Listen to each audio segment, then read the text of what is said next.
Tisilio, c'est une entreprise qui existe depuis 2016, qui est basée à Aix-en-Provence, qui est spécialisée dans la conception, la mise en œuvre, mise en service, maintenance et supervision d'installations d'autoconsommation photovoltaïque hybride, le plus souvent, puisqu'on va venir mettre du photovoltaïque entre un site de consommation et le réseau et des groupes électrogènes, le cas échéant, en ajoutant à tout ça des solutions de stockage.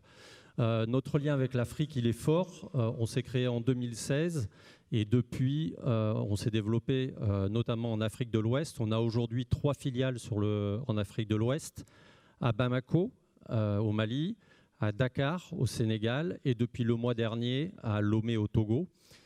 Très probablement, on ouvrira d'ici la fin de l'année à Madagascar et l'an prochain au Gabon ou au Cameroun.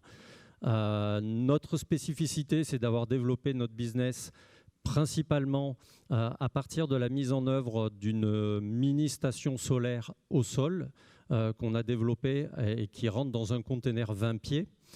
Et comme ça, avec un conteneur 20 pieds, aujourd'hui, on a une puissance de 80 kW crête qui peut être développée très rapidement à proximité d'un site de consommation, qui peut être un site, une usine, un centre commercial, qui peut être également une zone d'activité d'entreprise, comme vous évoquiez tout à l'heure, et qui peut venir se raccorder sur le TGBT du client ou sur ses gensets, avec également du stockage, et rapidement donc permettre d'alimenter le site de consommation. Et cette unité, elle peut être, on peut les mettre en série, en mettre plusieurs les unes à côté des autres. Quelque chose qui est très important, c'est que ces unités, bien évidemment, on les vend, mais également on les loue.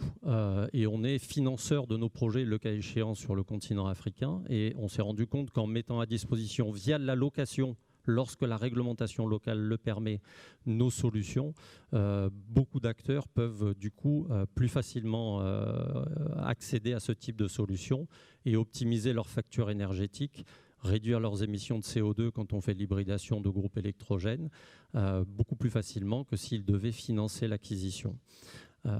Voilà.